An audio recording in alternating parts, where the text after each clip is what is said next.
Testing 1 2 1 2. Testing.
Good to see you. Good.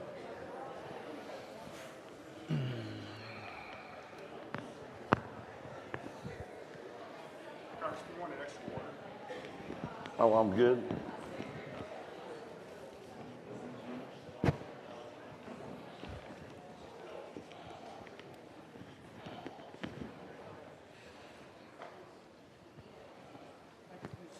Thank you, sir.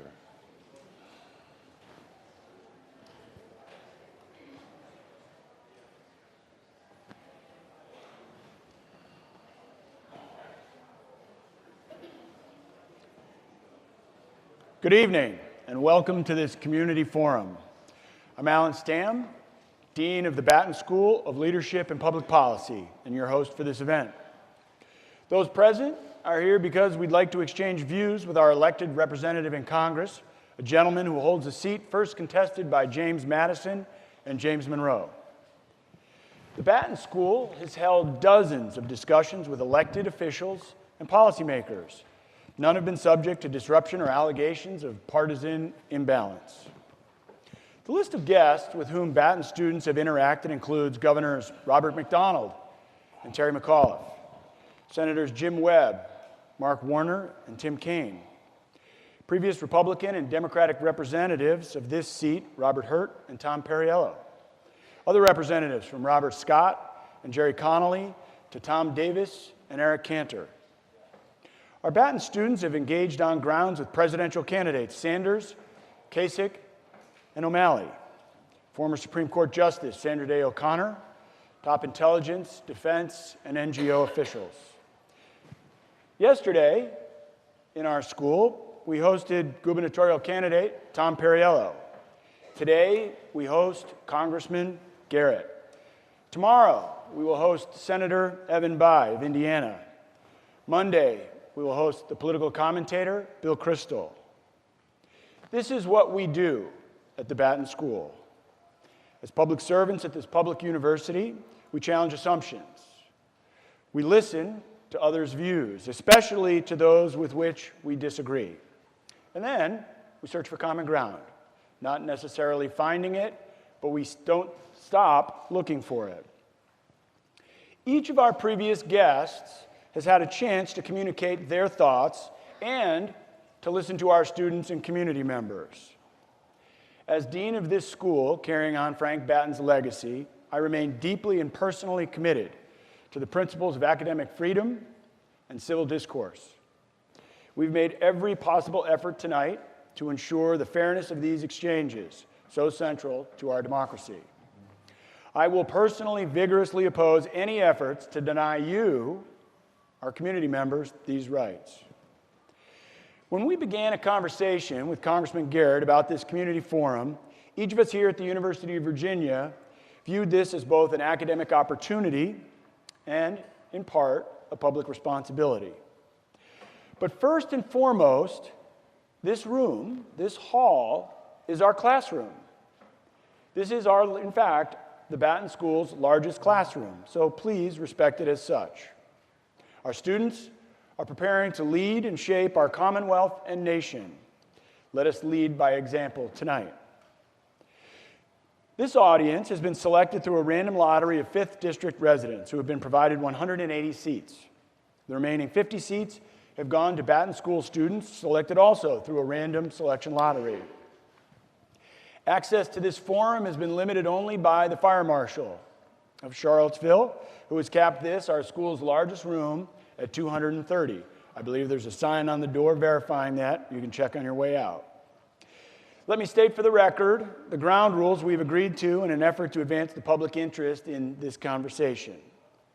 As the moderator of this conversation between the congressman and you, the audience, I invite questions from all of you. I hope in your question you will have submitted your name, where you hail from, and your question on the papers provided. In order to ensure we cover as much ground as possible, your questions will be selected by my Batten staff. Before reading your questions, I'll identify the person whose question I will read, and I'll ask you to stand to be able to hear the congressman's response, and then you will have an opportunity to follow up or to respond to the congressman's remarks. Please wait for a microphone. Everybody thinks they have a big voice, but this is a big room. I'll ensure that you have a chance to follow up directly when necessary to make sure that your question has been addressed. What I ask and expect of you, my fellow community members, is simply what my mother would call good manners. When I was about 8 or 9 years old, I'd got in trouble in school for mouthing off to one of my teachers. On the way home, my mother said to me, "You can say anything to anyone as long as you say it politely. Please refrain from shouting, cheering, or booing. This is our largest classroom, as I said. Please treat it as such. We have not in the past, nor will I this evening, tolerate actions that violate the rights of others to hear and to be heard. Questioners giving long speeches at a certain point deny others the right to pose a question.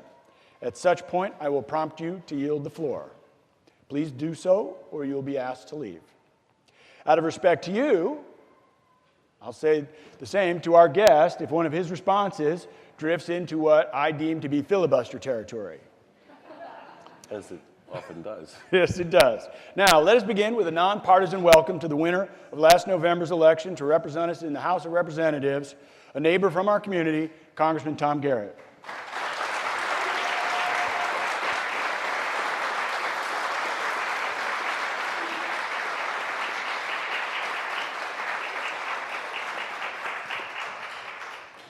Congressman, do you wish to say a few words before I begin with the Inquisition and questions and answers? The Inquisition. Where's the exit? No, yeah, just I want to start off by thanking the Batten School.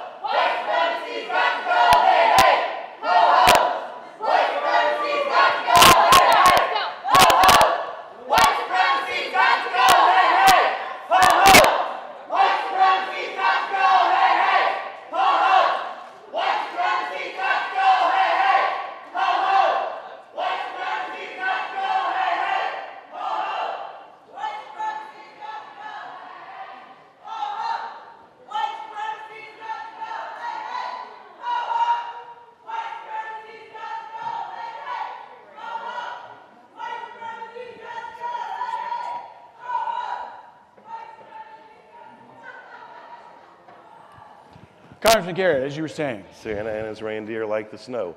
The Batten School for having us here, and President Sullivan of the University of Virginia for exercising leadership from across 2 continents.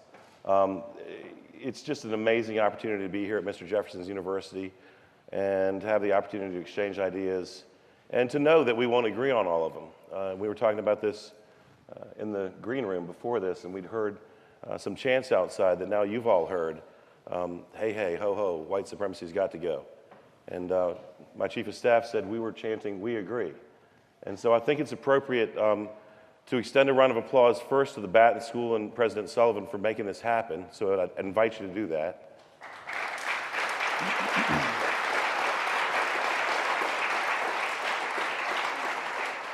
And then to quote the founder of this institution who wrote, "We hold these truths to be self-evident that all men are created equal and endowed by their Creator with certain inalienable rights, that among these are life, liberty, and the pursuit of happiness." Folks, there's no place for white supremacy in the forum of Thomas Jefferson's University or in the nation of the United States of America. And so I'd ask for a bipartisan round of applause that, yes, white supremacy is something that we don't welcome here.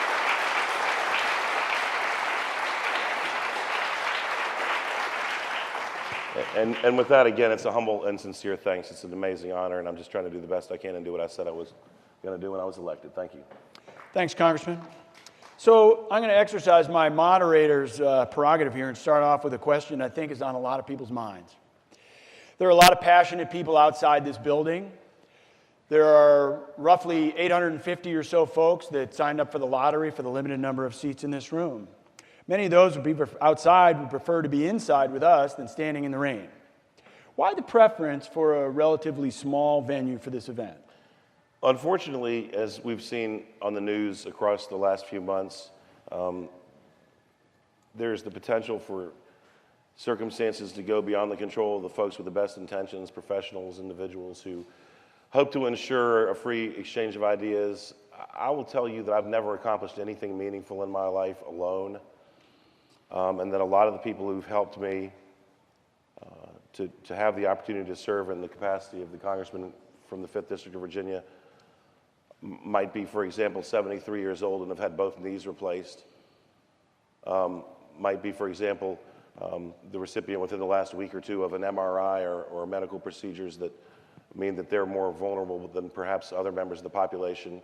And it was very important to me to ensure that the people who I love, who've helped me to get in this position to have this opportunity to serve, could also come to this format, could also come to this forum, and could also exchange ideas.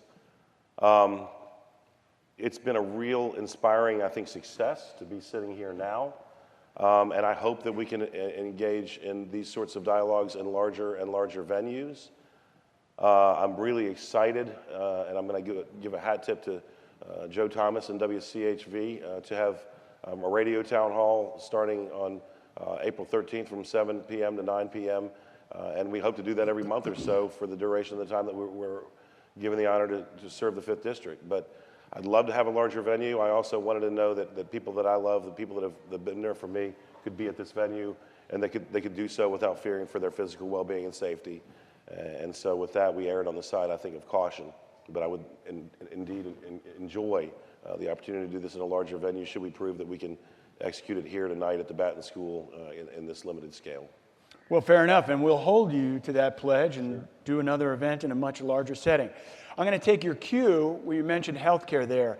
Allison Chavez, a Batten School student, are you here? I think I'm doing grievous harm to your last name. Thank you very much. So this is a healthcare question. There are thousands of people in your district who are working, yet they cannot afford health insurance, and many worry about lifetime benefits. What are you doing to deal with these sorts of situations?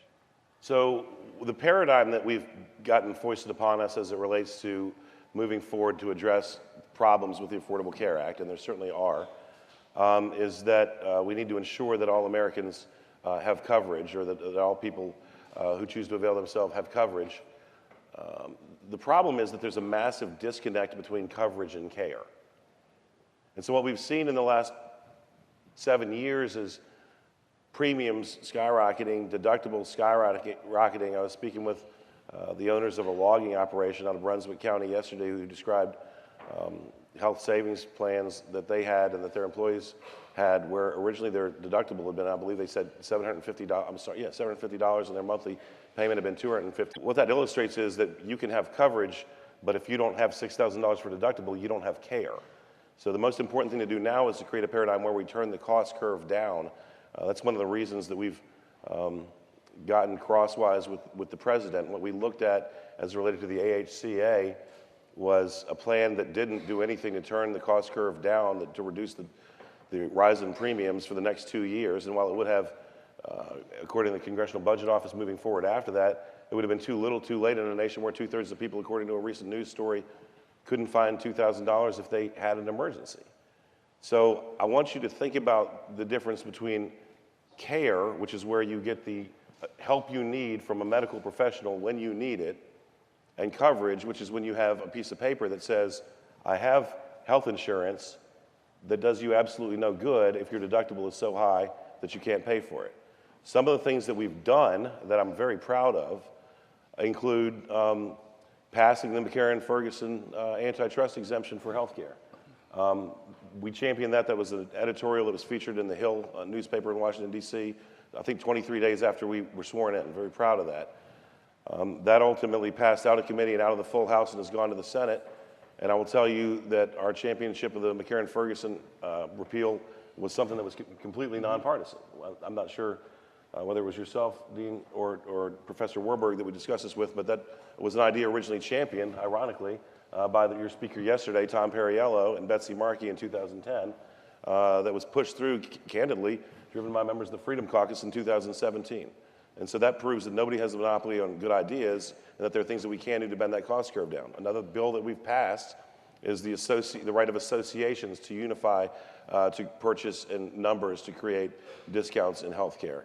That bill's left the House and is headed to the Senate. That'll help drive down the cost curve. Well, Congressman Garrett, let me follow up on part of one of the provisions of the AHCA. But before that, Allison, do you have a follow-up? All right, we'll move forward then. Susan Prokop from Nelson County. Are you with us? Thank you. Susan's got a question about provisions of the AHCA, and here we go. In rejecting the AHCA, the Freedom Caucus insisted on stripping patient protections and essential benefits from the bill. I'm a cancer survivor and a small business owner who needs these protections. Do you support these Freedom Caucus provisions? If yes, will you now reject those positions and work for a bipartisan health bill serving all the people in your district? So essential health benefits are things that the Affordable Care Act placed in Title I of the code that regulates health care that says what things must be covered by all health plans. And so if you repeal the essential benefits from the code, then you allow yourself to purchase from a plan that suits your individual needs. So essentially, if you have a need to have coverage for items or procedures that are common for a demographic in which you fit, then you can purchase that coverage. But if you do not have a need to purchase items or procedures or treatments that are common for a demographic in which you fit, then you do not need to pay for these procedures. And so if the goal is to ensure that we don't worry so much about coverage, but that we worry about care, that is, that you can actually get the medical treatment that you need, and the way to ensure more access to care is to ensure that we drive premiums down, then removing the essential benefits plan allows us each to shop for the plan that suits us best and will immediately help to work to drive down premiums. So I stand by that. Okay. The corollary to that would be community ratings, and it's the same sort of concept. Susan, do you have a response you'd like to follow up? We'll have a microphone for you in just a moment.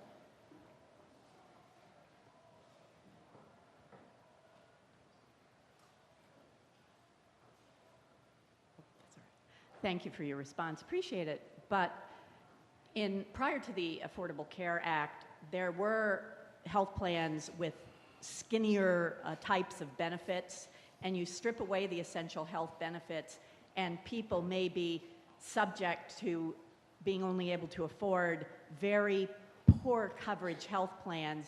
And if you are a cancer survivor or have a pre-existing medical condition, you may not be able to get the kind of health plan that you need if you take away those essential health benefit requirements. Thanks, Susan.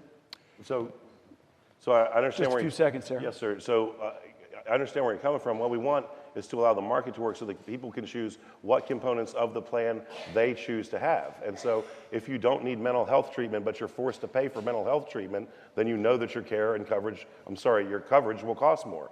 And if it costs more and you can't pay your deductible, then you're denied the right to care.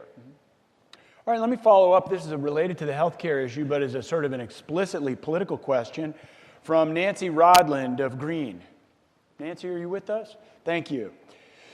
So, Congressman Garrett, because you recently voted a firm no on the American Health Care Act bill and a member of the House Freedom Caucus, are you concerned about President Trump or other Republican colleagues running a candidate against you in the primaries in 2018? You know, honest to Pete, if you sit around and we worry about whether or not your road to re-election is going to be harder or easier, then you're not focused on what you were elected to do. And my father, God rest his soul, who died from cancer, my mother's beaten it 3 times, told me when I was young that he felt like if you look people in the eyes and said, this is what I believe in, this is what I'm going to do, and then you go and you try to do it, that they'll respect you, and that's a recipe for success. And so I think that's what we're trying to do. You know what?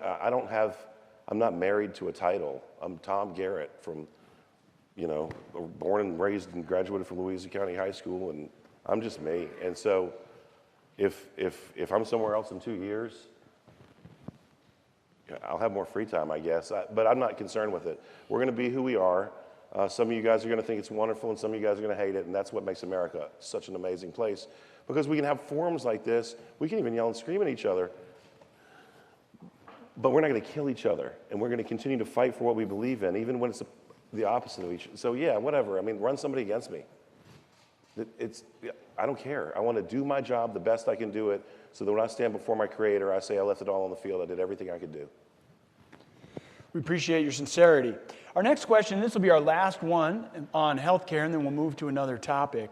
This is from Allison Miller of Crozet. Allison, are you with us? Thanks. 8 years ago, my uncle died due to a prescription drug overdose. I've had many friends and family struggle with substance abuse and mental health issues since then, but get the treatment they needed because of the essential health benefit and ACA subsidies. Every proposed new plan would undermine or eliminate this coverage. Will you promise to vote against any plan that would remove the requirement these services be covered or make them harder to afford? No, in fact, I will not vote for a plan that leaves essential health benefits in it. And it's a fundamental. No,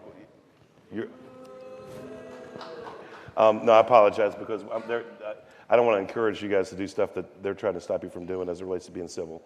I'm not going to sit here, try to figure out what you want to hear and then say it. Let the other politicians do that. I'm going to tell you what I believe, and I'm going to tell you why, and then you can go, I totally disagree with that guy, and then we'll have an election in 2 years, and I might lose, and that's okay. No, ma'am. I'm sorry. I'll try to. I promise I'll try to, but sort of, it's none of this is scripted. It kind of comes out. But no, I really genuinely believe, look, I know, God bless you, okay? I was a prosecutor for 10 years. We had a fentanyl death every single year, like clockwork, prescription med, in little tiny Louisa County. I watched the body of a beautiful young college student from the Virginia Commonwealth University get dragged out of a snowbank because of prescription meds that she overdosed on. But if you do not need to pay for mental health treatment, you shouldn't be forced to pay for mental health treatment, because if everyone's thrown into the same wagon, it drives everyone's rates up.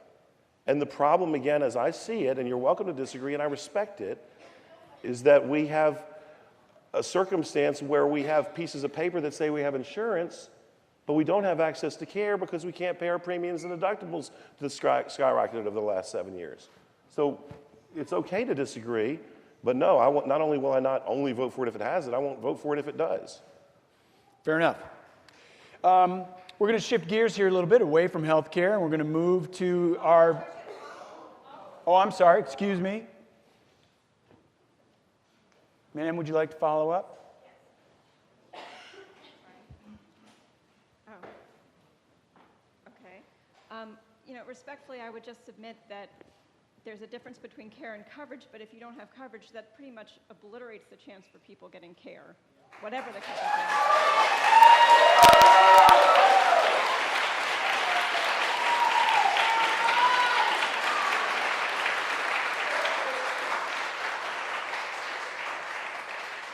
I would also submit that we don't always know in advance when we're going to need, in particular, mental health care and substance abuse.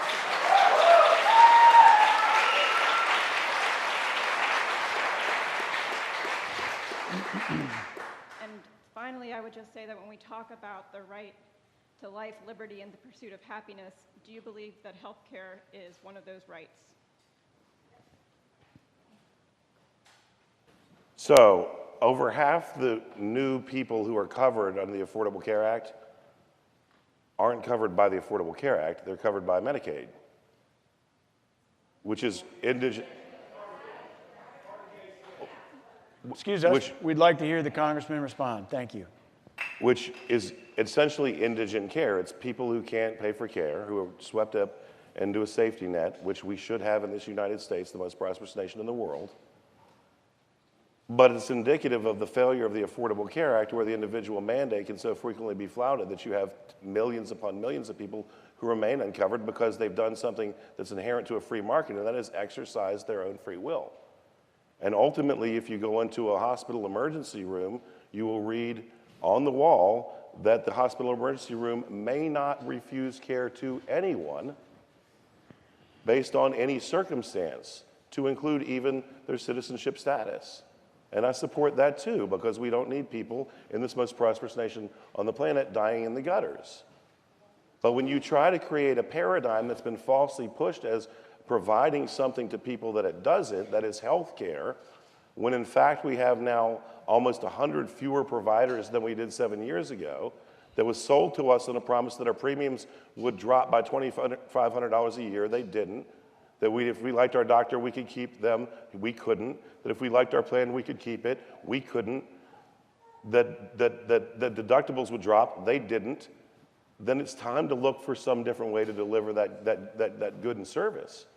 And so what we have is a circumstance where the Democrat governor of Minnesota says the Affordable Care Act isn't and it's destroying our state, and where Bill Clinton, former president, says this thing's the biggest joke, unquote. So what we're trying to do is listen to ideas from all sides of the aisle, which is why I was a champion of the McCarran-Ferguson repeal, first advanced by Democrat Tom Perriello, to find ways to drive the cost down so that people don't just have coverage, they have care. But there is a right to indigent care now that existed prior to the ACA and will exist after what we do, because that's not who we are as a nation. Thank you. Our next question, we're going to shift gears and never let it be said that we shy away from controversial topics in these complicated times. The next topic we're going to talk about is our views on President Trump. Madeline Hauk is a Batten School student. Thanks, Madeline. The subject of the question here is the relationship of the Freedom Caucus and President Trump. President Trump suggested this week that he may campaign against the Freedom Caucus in 2018 and may be willing to work with Democrats over the Freedom Caucus in the near future. Would you consider to support President Trump? And what do you think of this strategy as a way to achieve political outcomes? But I'm sorry, there's a part of the question I didn't hear. Would I consider to support President Trump? Yes, that's right. So this is a question in part about party discipline is a critical aspect of the way that legislation is passed through Congress today. We're in a more partisan environment than we've been in some times. There are precedents for it. But party discipline is something that party leadership of both the Democrats and Republicans value highly. President Trump has indicated recently, in the last week, that if he sees the Freedom Caucus as blocking his ability to achieve his goals, he would be willing to work with the Democrats. As a Republican, how do you respond to that, and how do you view this on the part of When I ran President for Congress, Trump? I didn't promise President Trump a darn thing, but I promised you an awful lot. And so it was amusing to me for a while to see people say, oh, don't be a rubber stamp for President Trump, particularly in light of the fact that's a great question because somebody's really paying attention to current events, particularly in light of the last few weeks. I'm going to be who I said I was going to be. I owed President Trump nothing other than the respect due to the office that he holds.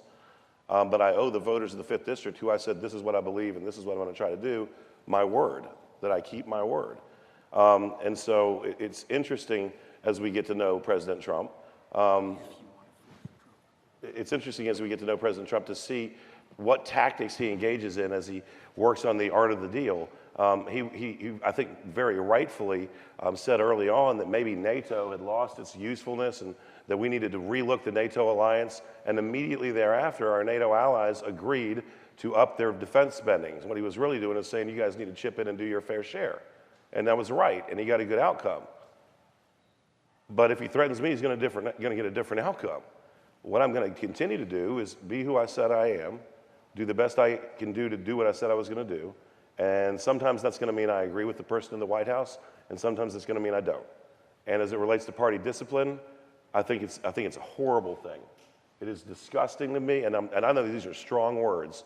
When I watch vote totals come down dead even across the aisle every single blooming time because somebody told somebody to vote a different way. I hold in high regard Bernie Sanders and Dennis Kucinich, while I agree with them on almost nothing, because never have I heard those gentlemen speak that I thought they were blowing smoke or saying what was politically expedient, but instead what they believed, sincerely in their core. And so to the extent that you may disagree with me, I would cut myself, if I could choose, from that same sort of cloth. Mm-hmm. Hey, Garrett's wrong, but by gosh, he's telling us what he thinks, and he does what he says he's going to do. And as it relates to the president, I want to work with him. I believe that he's the right person given the binary choice that we had, but he doesn't own me, and he never will. And anybody who does blindly what party leadership tells them to do should find something else to do with their life, because it's a disservice to America to do what party leadership tells you to do if you don't believe in your heart it's the right thing. So let me follow up a little bit on that. A little while ago, Congress eliminated earmarks as a bit of grease to be able to address some of these bipartisan issues. Would you be in favor of revisiting that issue? No, but I'm learning as I go. There was actually a small movement afoot that said, look, this gives us the ability to, it was garbage. What we do have is the ability to direct the procurers, et cetera, to review particular alternatives. Mm-hmm. We had a meeting this past week with a bipartisan group of Virginia congressmen about a particular product that was made in the 5th District that we wanted to get a look from government procurement officials. So instead of an earmark, which says, hey, you know, I've been here for 30 years, therefore this taxpayer money is coming to this district for this program, even if it's not the best one to protect, in this case, our soldiers, sailors, airmen, and Marines. This says, we think we have a good product here, please review it, and if it's the best one to do the job, then you may purchase it. So I think earmarks are ridiculous. I think that it rewards the accrual of power without merit, and I think that what we need to have is a process where we can make sure that the people who are trying to do the best they can, whether it's to ensure that Americans are provided with actual affordable care or that our men and women in uniform have the best equipment they can have, can review. Thanks. Across that Madeline, gamut. would you like to follow up? Oh. All right, let's move forward. Next question is from Merritt Baines from Green. Hi, Merritt. This question has to do with security and taxes and the President Trump. Thank you for your service, Tom Garrett. My husband is a Department of Army civilian and also worked at the Central Intelligence Agency. At both places, he was required to divulge his taxes and investments to ensure no apparent conflicts of interest or control by a foreign power. Do you feel that Donald Trump, our president, should do the same? Well, I think he has. I mean, ultimately, if you've... Congressman Garrett, with all due respect, I think that it would be fair to say, absent the 2 pages of his 2005 return that was leaked, that he has not been completely forthright in providing us. I mean, are you suggesting that he has not filed with the IRS and that the federal government doesn't have Donald Trump's tax paperwork? No, I believe the question, the spirit of the question is that he should share his tax returns with the public, make those available as most of his predecessors have done so. I don't care. I mean, I really don't. I don't think it's that big a deal. That's okay. It's all right to disagree with me. Ma'am?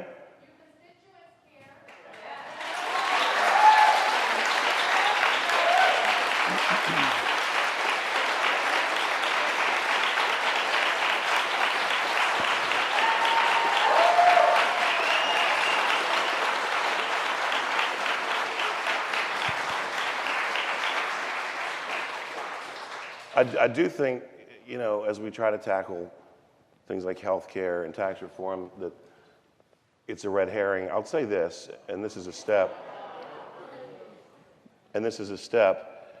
If it can help us move on to actually accomplishing constructive business, then sure. I do think it was interesting when I watched MSNBC when Ms. Maddow exposed those 2 pages of 2005 documents that President Trump paid a higher effective rate than Bernie Sanders, Barack Obama, and Hillary Clinton. But yeah, you know what? If it helps us move on and discuss other stuff, sure. There's real problems in the world to be addressed, and you know. All right. Do we have a follow-up? I've never met him. All right, so we'll move to our next So it was question. a simple yes or no question. Is that a no from Mr. Garrett? You know, what we ought to do.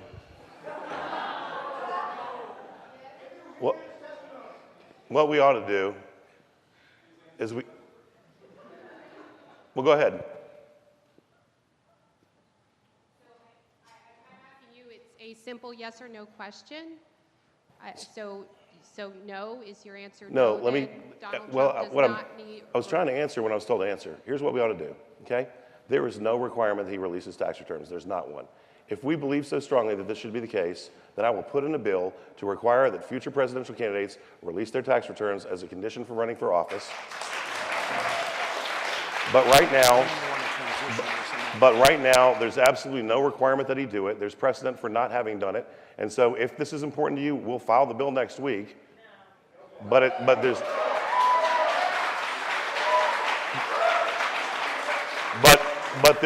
there's nothing that requires him to do it. And when you submit your name for a job, you apply to the job based on the rules that exist when you apply for that job. So no, he should not have to do it as the current law stands. Okay, our next question comes, and this is continuing in this vein, from Davi Wilson from Crozet in Albemarle County. Davi? Thanks for joining us. This question is about truth and civility, or as sometimes we refer to around these parts as truthiness. As the mother of a 4-month-old daughter, I worry about the state of our democracy, the lack of respect for facts, science, and honesty demonstrated by the Freedom Caucus and the president. I find these appalling. What will you do to promote a return to civility and to stand up for policy based on verifiable facts? A misinformed electorate cannot make good choices for America. Can you read the first part of the question again? Sure. First part of the question is context. As a mother of a 4-month-old daughter, I worry about the state of our democracy. The point of the question gets at to a growing concern. What I was interested in was after the background, after the first sentence, where there was sort of an accusatory allegation made that I would argue is somewhat uncivil. That if you believe a certain thing different from someone else, therefore you deny some fundamental universal truth. Right? I like to say that diversity is wonderful so long as diversity is respectful of diversity. And that the one thing that's most important to know is that none of us know everything. So that as surely as I'm right on some of these subjects, I'm wrong on some of these subjects.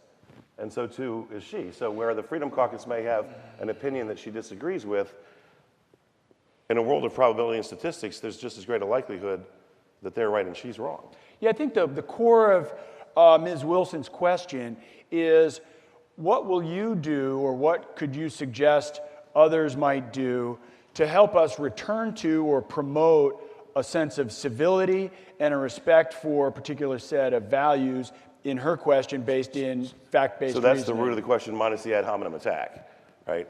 Okay, what we do right now in Virginia is have every month a bipartisan bicameral lunch. That is, and I don't think any other state does this. That is, that I will sit down at lunch once a month with Tim Kaine and Mark Warner and Dave Bratt and Jerry Connolly and the entire delegation from both houses in a room and talk about everything from issues that are important to the Commonwealth of Virginia to how our families are doing. And I think candidly that every state should do this.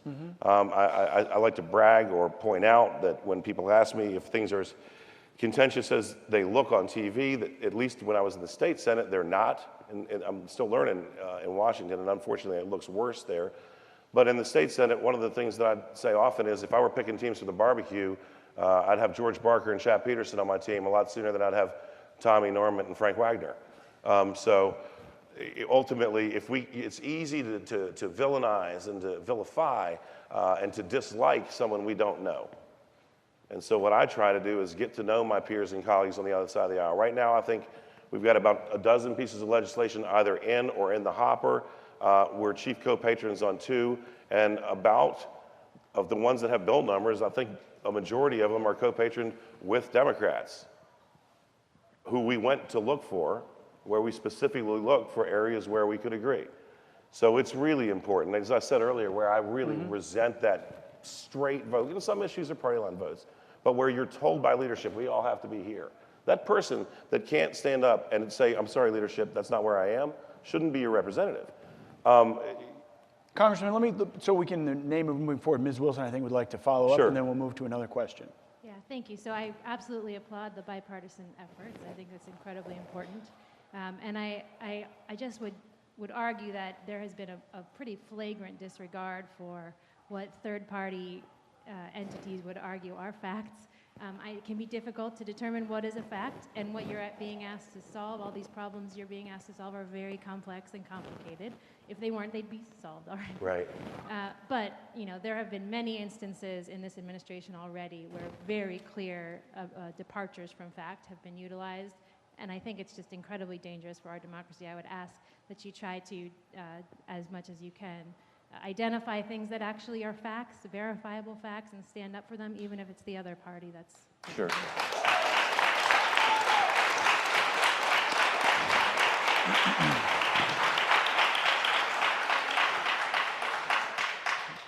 So our next question comes from Matt Greenspan of Charlottesville, a Batten School student. Matt, are you with us here? Please stand up.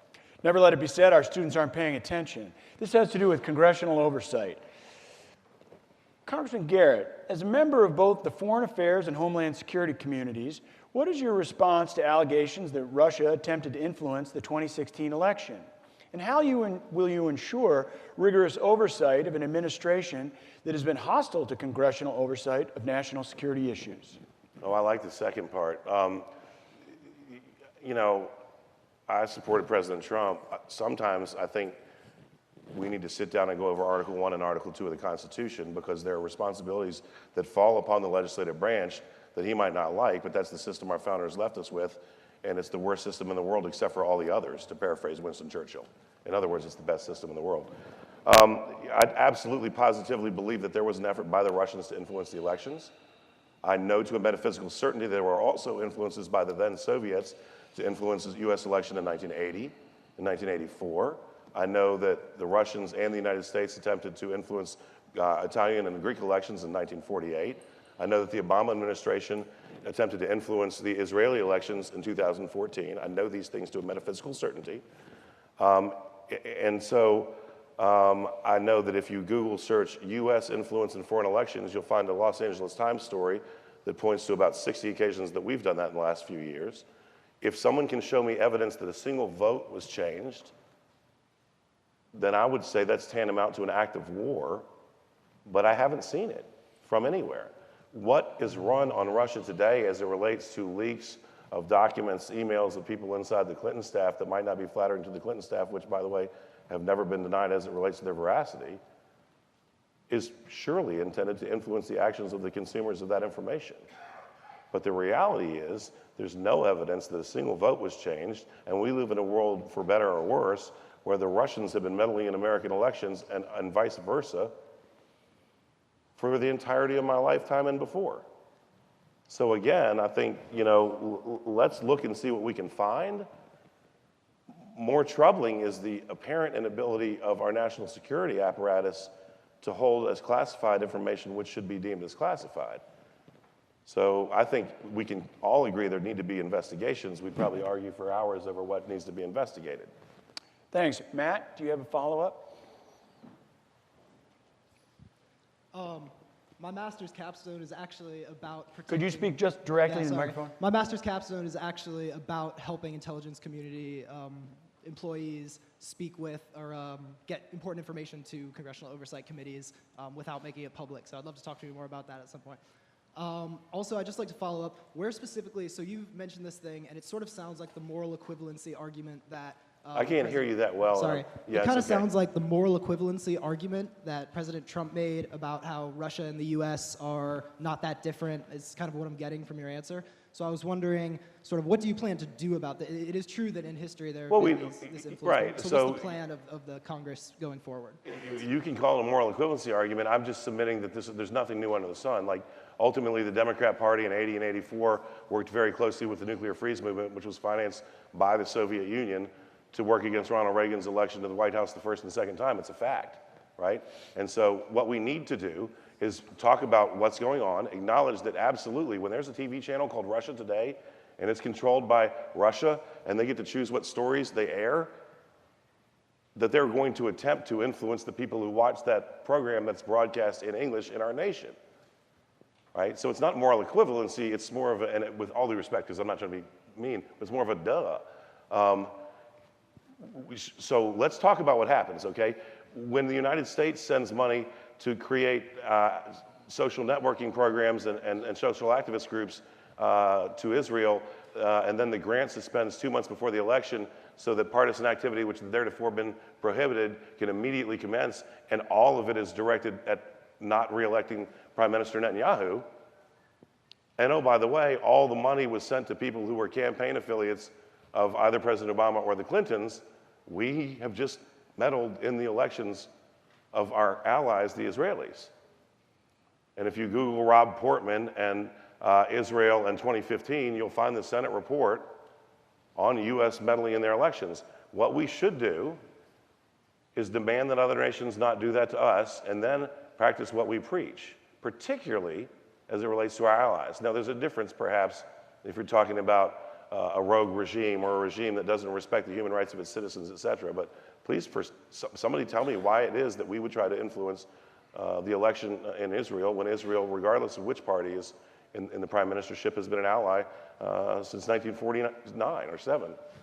Well, I think as putting on my professorial hat for a moment, I think one of the fundamental rules of international relations, particularly for great powers, is do unto others as you hope to prevent them from doing to you. The next question is in this same line, though. A number of your constituents in this area have real concerns, or I would say real interest in your views on the Intelligence Committee given Russian involvement. This next question comes from Donna Shaughnessy of Charlottesville. Donna, thanks for joining us.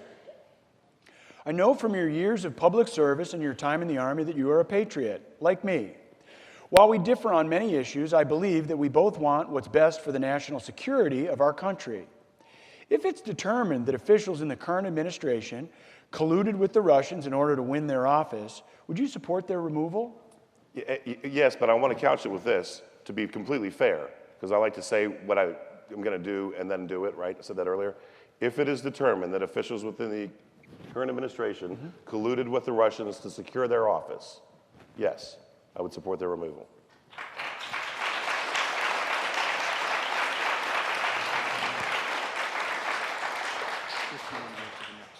I don't think that needs a follow-up. But we have a next question.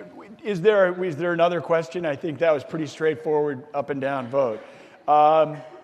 This one's from, and this is related though, and I suspect we'll get a similar answer. But May I speak yeah, to sure, that, though? please. Here's my fear. Yeah. There will be people tomorrow who declare that it is determined that officials within the current administration colluded. Because the determination is the subjective of an individual's analysis of the facts that we have. I will tell you this, there are things that I'm privy to that I can't discuss in this room, and if I believe that that is the case, I will absolutely positively support their removal. But when someone comes out on a blog and says, based on X, Y, and Z, I have determined there was collusion, so I'm not backpedaling, but I'm telling you that if I believe it, I'm with you. Somebody's going to declare it, or probably already has, and that's a little bit different. That's right, Congressman, and there's a process, and there are two vaguely parallel processes occurring right now, one in the House and one in the Senate. This next question is with regard to the process in the House. It's from Pete Deere from Charlottesville. Pete, are you with us? Yeah, I'm right here. Wave your hand. Okay, would you mind standing up just for a moment? Thanks, Pete. Why have you not failed to call for the resignation or replacement of Devin Nunes as the House Intelligence Committee chair by Speaker Ryan?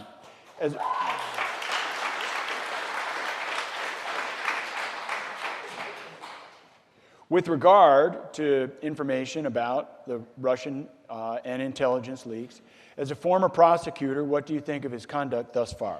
I don't know what Devin Nunes has done that's in any way, shape, or form remotely wrong. I really don't. I sincerely don't.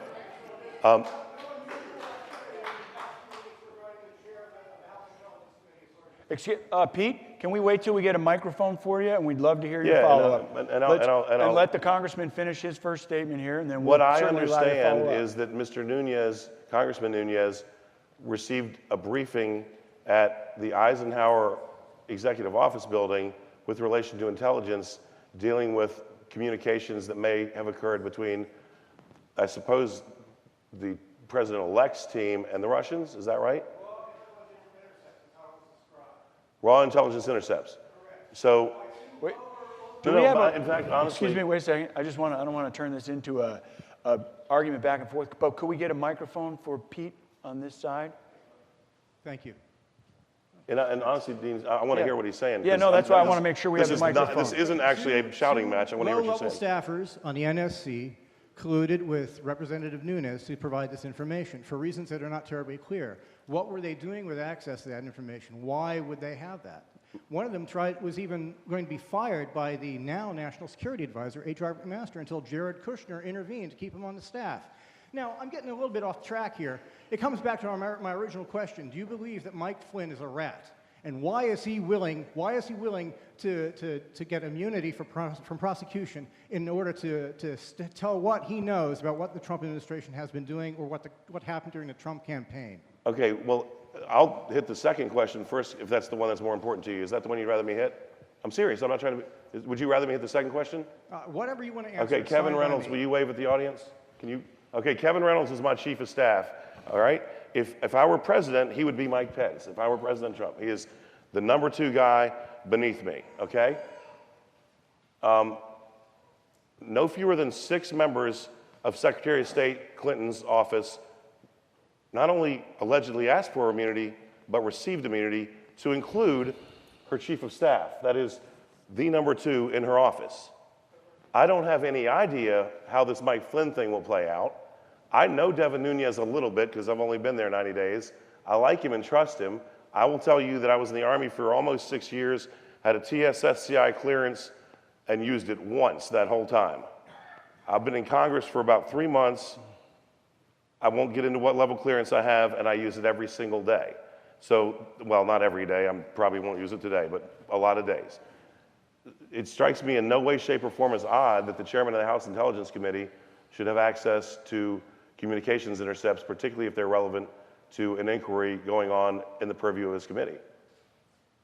Congressman, something really bad has been coming out, something smelling really bad has come out of Washington, D.C. for a very long time. The smell has gotten a lot worse over the past couple of months.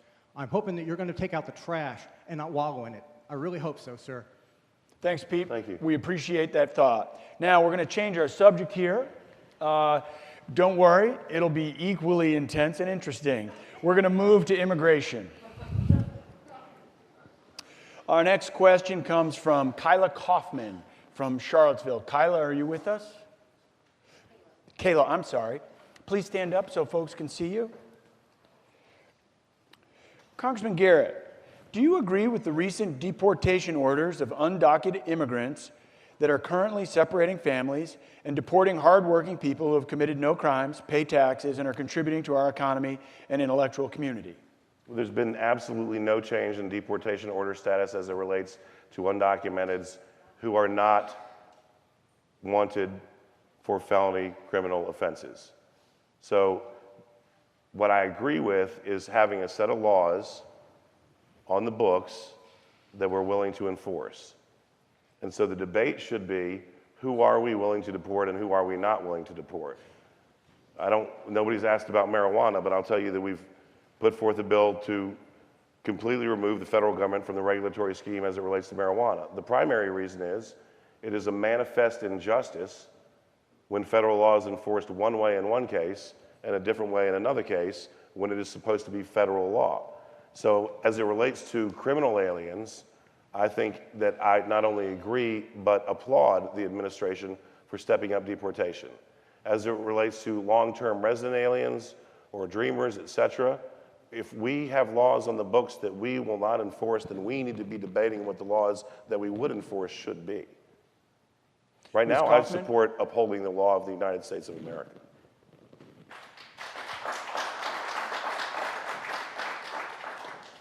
Okay, thank you for your response. I can certainly appreciate caring for the integrity of upholding the law.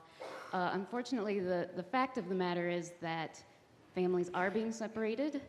People who have not committed crimes are being deported. People who are working honest jobs, people who are paying taxes, people who are contributing to Social Security funds are being deported despite whatever the law may be.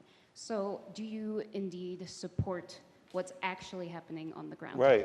Everything you just recited is exactly true, just like it was under the last administration. And so I support the enforcement of the laws of the United States. And as Attorney General Sessions said during his confirmation hearings, if we don't like those laws, we should change them or elect people who will, right? It's absolutely tragic. A book that I'm pretty fond of quoting alleges that the sins of the fathers will be visited upon the children, and so too has been the case not only under this administration, but the previous and every before. And so what we need is to enforce our laws, and if we don't like those laws, we should change those laws. So I support the enforcement of the U.S. law, and if somebody wants to have a debate over how long you should be allowed to be here before you're undeportable, or who's allowed to be here, if they have children, are we not allowed to deport them, then let's have that debate. But right now, we should uphold our laws, and if we won't uphold them, we should change them. So my question was a yes or no question. Do you support? Yes, I support the enforcement of the laws of the United States for the third time. So There's different ways to enforce or support the law, particularly with regard to immigration. One of those has to do with border security. Our next question is about the border wall that President Trump has proposed. Deion Sanders of Keswick, thanks for joining us. Congressman Garrett, like others in this room, I pay my fair share of taxes, and I'm not happy with wasteful spending of taxpayer dollars. The actual cost of Trump's border wall is estimated to be between $15 and $25 billion, which the American people are likely to have to pay for. The president of the National Border Patrol has said we do not need a 2,000-mile wall, but rather 400 miles, and he does not want that wall to be brick and mortar. Is your plan to agree with President Trump's proposal, or will you commit to fiscal conservatism and common sense concerning this wall? So the wall, as it's planned, as it relates to the president's plan, and maybe the question would be better posed to him, is not an unbroken, continuous 2,000-mile wall from south of San Diego to the Gulf of Mexico. And the experts on border security have spoken loudly and clearly as it relates to what type of barrier would actually allow them to accomplish their mission. And indeed, it is not brick and mortar. One thing that galls me as a former service member is when individuals who have no time in a pair of boots begin to tell the individuals who have lots of time in those pairs of boots how to do their jobs. So, what we need to do, and what I've seen the president shift towards, is listen to the experts on securing our southern border and build a barrier that will secure our southern border to the specifications of the individuals who are responsible for guarding our southern border. As it relates to whether or not this is fiscally responsible or irresponsible, I would point to the costs of immigration, the cost on our localities that the federal government doesn't begin to reimburse as it relates to the right that young people, regardless of where they're from, have to an education, and submit that the border wall is far, far cheaper than the continued impacts on our society should we abdicate the responsibility that is preeminent amongst those granted to the federal government to secure our border.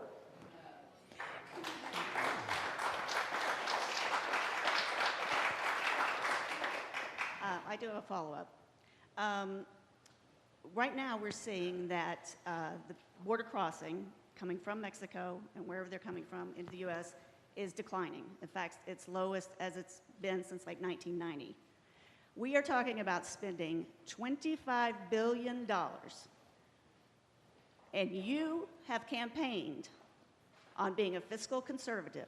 And I would like you to tell me right now that you are not going to agree to spend that money for a problem that can be handled in other ways. So the border crossings have dropped.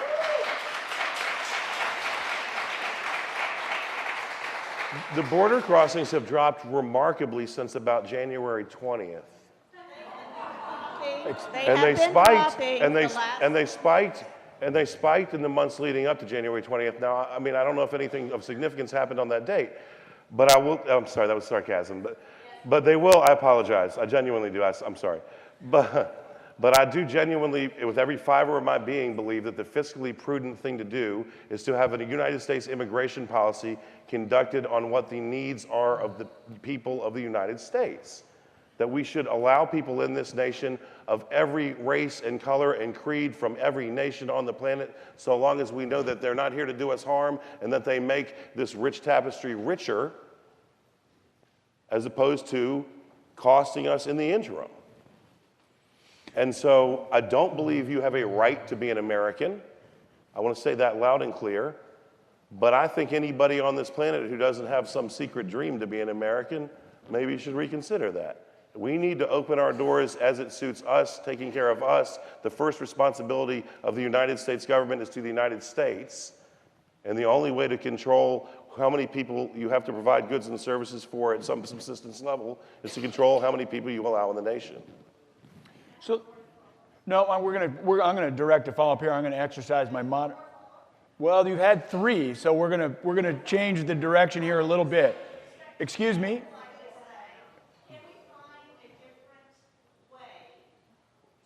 I was going to go there, ma'am.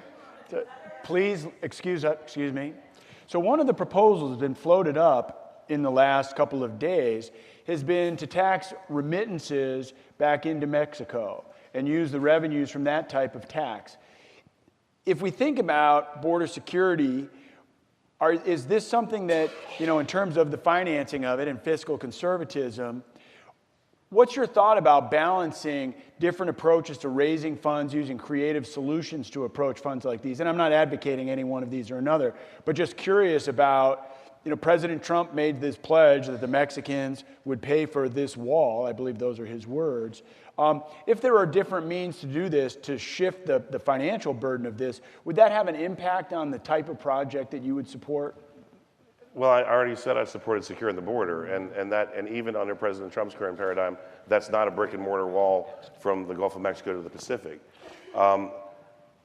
As it relates to remittances, I will tell you that we have exceptions for how we track money transferred from our nation to certain Latin American countries versus everybody else in the world. Having said that, the reason I oppose things like denying one's Second Amendment rights based on the no-fly list is that's inherently racist in and of itself. And so if you track remittances, presuming that money sent from America to Mexico is going from people who aren't here legally to people who are back home, then you've presumed an awful lot that may not be true.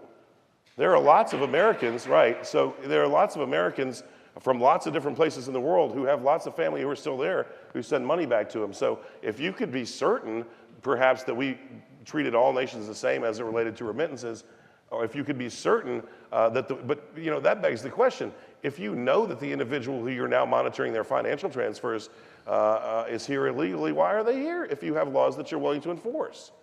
So I think it's a neat idea on paper if you want to say Mr. Trump said he was going to make the Mexicans pay for the wall, which I thought was some interesting campaign rhetoric. But you got to take the civil liberty aspect into account. That is that there are people here who might be from Mexico, who might send money back to Mexico, who are doing absolutely nothing wrong and should be allowed to send that money back to Mexico without having to be taxed on their remittance. So yeah, you show me how it can be done and maybe I'll sign up for it. I'm very skeptical it can be done. Okay, not thanks. within an America that I'd want to live in, not within an America that treats everybody equal regardless of what color their skin is or where their ancestors are from. So our next question from, I'm very sorry, I'm going to have a tough time with your name here, Jeannie Fotz from Charlottesville. Thank you for joining us. This is a follow-up to an observation that you made about welcoming folks from all different parts of the world and sort of building a complex American tapestry. It has to do with refugees. President Trump's travel ban stops refugees from entering the United States. Refugees undergo a series of specific screenings and interviews before they are approved. Do you agree that we should temporarily ban all refugees? No. The question... Where's James Vandenberg? Is James Vandenberg in the room? All right, wait. Okay, James Vandenberg does ledge policy for us. James Vandenberg has spent the better part of the last 2 weeks trying to secure refugee visa status for about 17 people whose fathers or husbands or children are being held in a Sudanese prison right now. And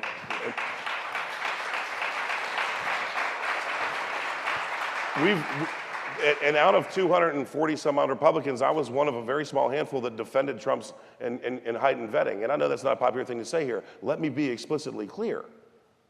I just want to make sure that the people who are coming in for the right reasons. And I will tell you that there is precedent unclassified that I can discuss of refugees moving not only to Europe and committing acts of violence, but to the United States and committing acts of violence. And there are things beyond that which I cannot discuss.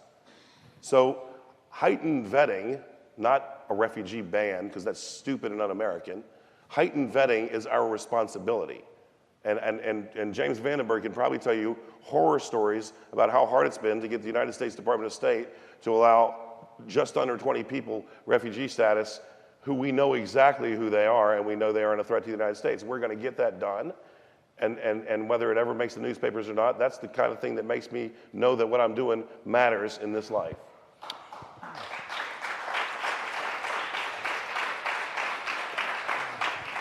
I think, Congressman, whether your constituents agree with you on the details of any particular issue, I think they do appreciate that they understand how you feel on these issues. So we're going to change gears a little bit and move to energy and security. I'm sorry, we have is there a follow-up? Yes, please. So I just want to make it clear, do you think that our current vetting system for refugees is sufficient? Thank you. Well, I think our current vetting system for refugees who travel from states that have established infrastructure and police networks and security networks is sufficient. If you look at what President Obama's action was when he paused refugees entering from that same list of the prior 7 nations that President Trump did, there's a commonality, and that is that almost exclusively we're dealing with failed states. I can tell you again, without violating any confidence or security, that what we do, among the many things we do, is call the legal authorities and intelligentsia in the state from which these individuals are coming and say, is there a reason to be afraid that Dean Stan is a terror risk or a risk to extremist action? And when that individual is coming from a failed regime or part of a state that might be outside of the control of the government, we can't do that. The reality is that under the previous administration, I think we allowed in 2011 56 Syrians in the entire year into our country. And the next year, it was in the neighborhood of 80. The reason that was done, and I commend President Obama, was to be sure that the people who got in did not pose a threat to our nation, as sure as we could be. And I know that sometimes we're going to get one wrong, which stinks, but that doesn't mean we slam the doors and lock them. I genuinely believe, and again, I'm not here to curry favor, I'm here to tell you how I feel, that it is a responsible step to ensure that we hold until we can be as secure as we can, that the individuals who are coming in don't mean to do us harm, but simply mean to avail themselves of the opportunity that America presents to oppressed peoples across the planet. Thanks very much. Erica Goff from Scottsville. Erica, are you with us here? Thank you very much. This is a question about, we're shifting, as I said, to a mix of the environment and security. And this one has to do with climate change and sea level rise. Secretary of Defense James Mattis has said that climate change is real and a threat to American interests abroad and the Pentagon's assets everywhere. In the Hampton Roads area, our military efforts are already being affected by rising seas, storm surges, and coastal erosion that threaten our infrastructure due to geology and ecology and climate change. The region is experiencing the most rapid sea level rise on the East Coast. Do you support measures by the Defense Department to fight climate change and to protect our naval bases in Virginia?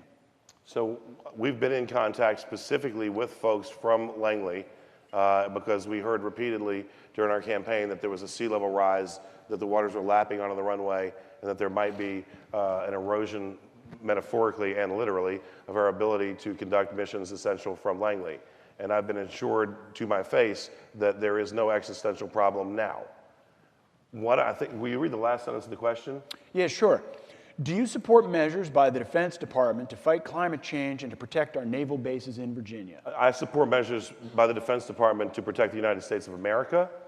I support measures as prudent by the United States to combat what we can as it relates to climate change.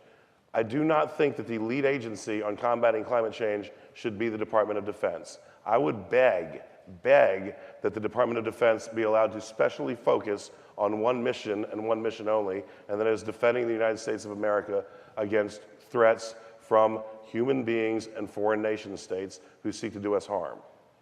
And it is to me, and having served in the military, that sometimes veered off course as it related to what they told us our priorities were.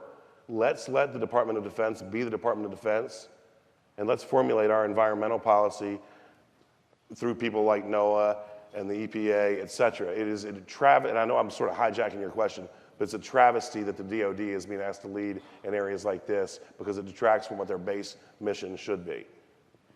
Ms. Goff? Yes, I do have a follow-up. So Trump's budget has proposed cuts to NOAA and their coastal grants, including in Virginia. And you just sent me a letter recently saying you support elimination of the EPA. Will you make a commitment to oppose any budget that will eliminate or reduce the NOAA Sea grants in Virginia? Did anybody in my office write a letter that said I support the elimination of the EPA? Well, let me see it after the event, or pass it up now. or pass it up now. But the follow-up question is, as it relates to the budget and where we spend and where we cut, right? There was a newspaper article about a month and a half ago that cited that the wealthiest 8 people on the planet Earth had as much aggregate wealth as the lowest 50 percentile. That is, that 8 people controlled as much wealth as 3.5 billion people, the bottom half of wealth controllers on the planet. If you took every single dime from every one of those 8 people and amalgamated it with the money that came from the bottom 50 percentile, and then applied it to the current US national debt, you couldn't pay off 10%. The current US, not unfunded liabilities, but the current US national debt is greater than our annual GDP. That is, if we all stopped working for ourselves and our families today, if every entity that generated gross domestic product began to work for the government today, it would take more than a year to pay off our debt. So the real argument in Washington is, where shall we spend and where shall we not spend? It ultimately does become, and I said this repeatedly on the campaign, an existential threat to our nation if we spend ourselves to the point that we can no longer afford to service those debts. And when that train comes careening off the tracks, the most vulnerable among us will be the first to suffer.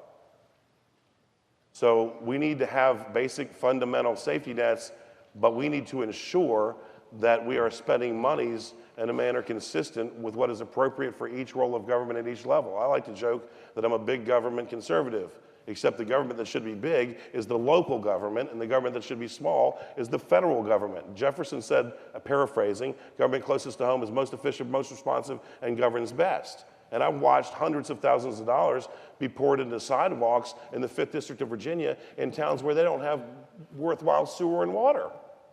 And the mayor and the town council say, well, it was free money, but if we could have spent it on what we wanted to spend it on, it would have been on getting safe sewer and water. And I fear that when Flint, Michigan isn't a big city, but is instead Cambridge, Virginia, we won't know that people are dying because the drinking water is no good.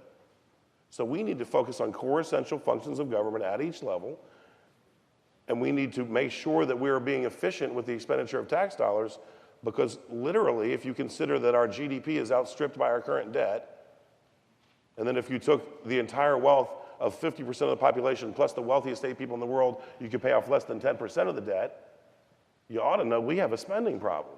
So the argument then is what's appropriate and what's not. So let me... It was a yes or no question. Will you make a commitment to oppose a budget that eliminates or reduces the NOAA grants? UVA is one of the 7 participating universities in Virginia for the $73 million C grant program. No, absolutely not. Let me tell you why. I won't make a commitment to oppose or support any budget based on one single item in the budget. If you all were familiar with the campaign that occurred last November, there was a TV commercial that said, Tom Garrett was the only person to vote no money for education. I heard it a few times. I voted no against the entire budget. It had nothing to do with education. We stood up and fought for pay raises for our teachers. But when you're wasting money in other areas that aren't appropriate for the state government to be spending money in, somebody has to stand up and say no. So if you go to YouTube and Google or just search Tom Garrett and Uritz's, you'll see me standing up saying, we need to pay our teachers better, we need to pay our troopers better, we need to pay our sheriff's deputies something that's beyond the poverty level. But you can't spend money on everything. And so when you say, I'll vote against a budget that doesn't have item X, then you also say, I'm voting for a budget that does have item Y. And that means you might be spending money in ways that aren't appropriate, and that was my answer to you, which is, we can't keep doing that. So let me follow up on this a little bit, because there's no question the budgeting process involves a complex series of trade-offs. The United States government, for better or for worse, invests in literally thousands of different financial areas in our country. The next question has to do with investing in clean energy, and this is one of the things, do we invest in clean energy or do we invest in other alternatives? Question comes from Diana Mead. Diana, are you with us here? Please stand up just for a moment as you persisted. Ms. Mead's question is, the solar industry is growing 12 times faster than the general economy. So if you really want to do something for the business community and for jobs, would you commit to investing in clean energy, wind, solar, hydro, geothermal? Is this an area of priority for the areas that we might invest in? So what we need to do is we need to find energy that we can get to the people who produce jobs and grow our economy that is as inexpensive as it can be so that they can take that away from the bottom line that it costs them to produce jobs and grow our economy. And I absolutely believe that we need to continue to grow and invest in clean energy, but we can't do it at the expense of all other forms, and here's why. If you understand the real challenge as it relates to clean energy technology, primarily wind and solar, it's a storage capacity challenge. That is, not to be a smart aleck, when the sun's behind a cloud or it's dark, we're not getting energy. And when the wind's not blowing, we're not getting energy. And so there has to be a stopgap measure, which right now, unfortunately, now Washington State, for example, has a wonderful hydroelectric footprint. We could argue the impact on fisheries and on the environment of that, but their renewable portfolio is way bigger than Virginia's will ever be because we're not going to dam the York or the Rappahannock or the James. So I do think, now having said all of this, I think that the private sector recognizes that there is growth in the solar energy, there are opportunities there, and that private sector money will drive innovation. But I'm not anti-clean energy. We just need to know that if we stop drilling oil, if we stop mining coal, that there is going to be a technological gap from the time at which we generate the storage capacity to really harness renewables to the time that we are in now, right? So it's about knowing that it's not a zero-sum game. It's about trying to be as responsible as we can as stewards as we transition towards a larger and larger renewable portfolio, but knowing that literally there's not a battery big enough to store solar or wind power when the wind stops blowing and the sun goes down. So the crux of the disagreement, if there is one, would be what's the role of the government in driving this? What we have right now is primarily a series of tax credits and incentives. I don't disagree with that. I would like to see a simpler tax code, though. Oh, you have to hold it. Okay. I suppose my follow-up question has to do with the coal industry then. And the president insists that there is such a thing as clean coal, and I would beg to differ on that. We do have some coal industry left in Virginia, but it's diminishing rapidly. Market forces are primarily responsible for that. Maybe we should think about what we can do to support people in mining communities, make the transition out of mining. And I also want to know why you support the dumping of coal ash into streams. And that was some legislation that you voted on recently.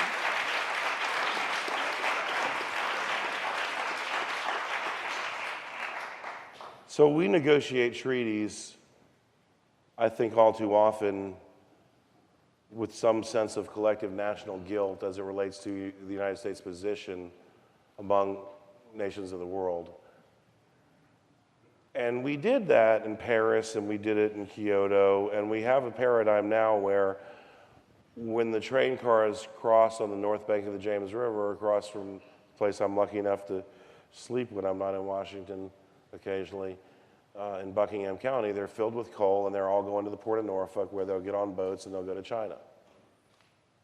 And for the last 8 years, we've been closing down 40, 70 coal plants a year in the United States, depending upon the year, and the Chinese have been opening them faster than we can close them down.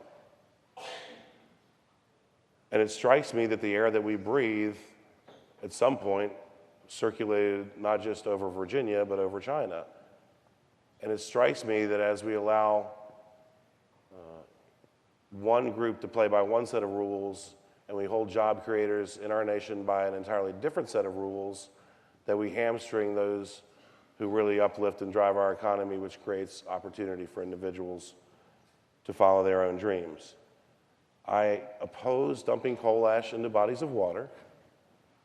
However, the argument, and I do think that hyperbole is the enemy of a good debate. The argument is over buffer distances and what can be contained where, et cetera.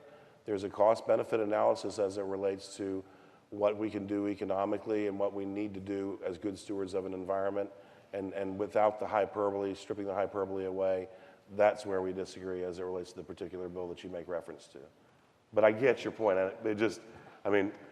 The mental image, and I know it's tempting, is that Tom Garrett wants to go dump coal ash in our rivers. And if you believe that, I'm sorry, but that's not who I am.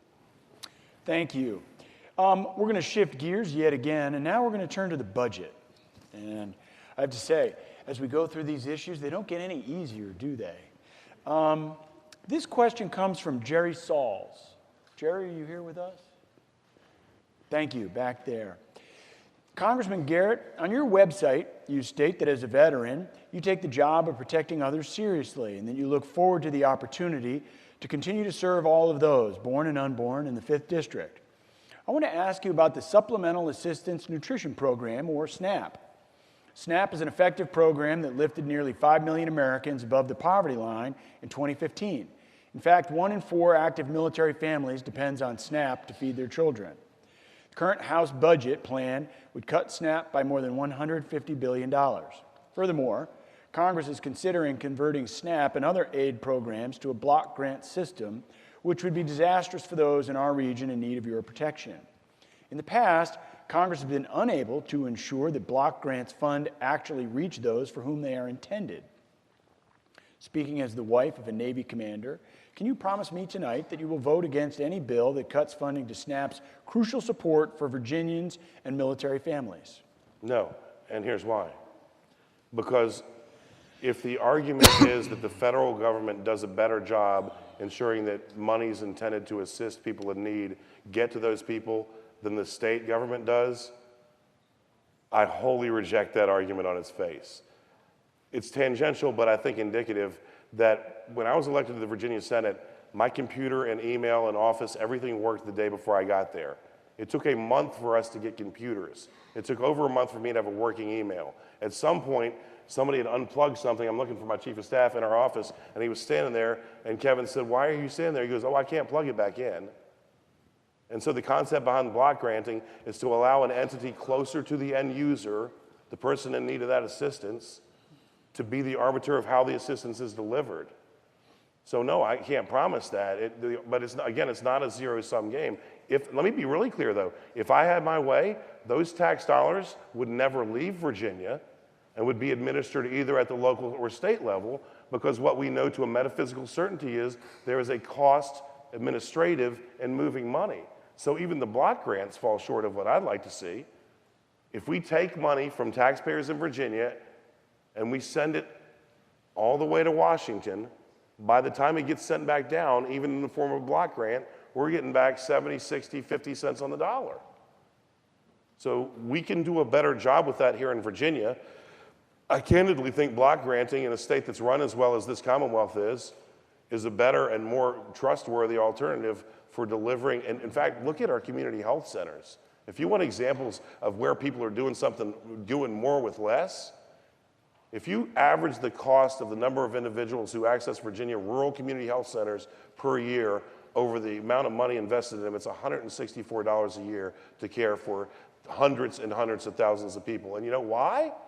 Because 51% of the people on those boards have to live in those communities and be end users, and because the monies are administered not by people in Washington who you'll never see, not by people in Richmond, but by people right there in that community. So I won't make that promise, and I think it's a fundamental disagreement on how we can most effectively get the bang for our buck that our taxpayers deserve us to look for when we take from them and administer important government programs. Ms. Sauls?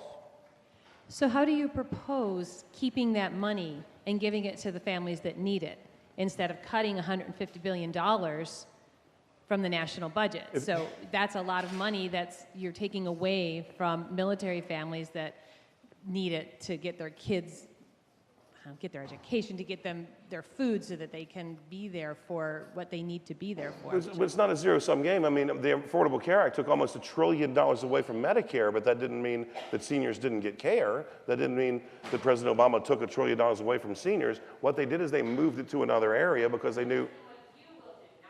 What I'm going to do is try to ensure that we can administer the monies at the most efficient level to ensure that the end user gets the best service and the taxpayer gets the best return on their investment. And right now, I can assure you, sadly, the federal government is not the most efficient level. The state of Virginia will do a better job being good stewards of your tax dollars.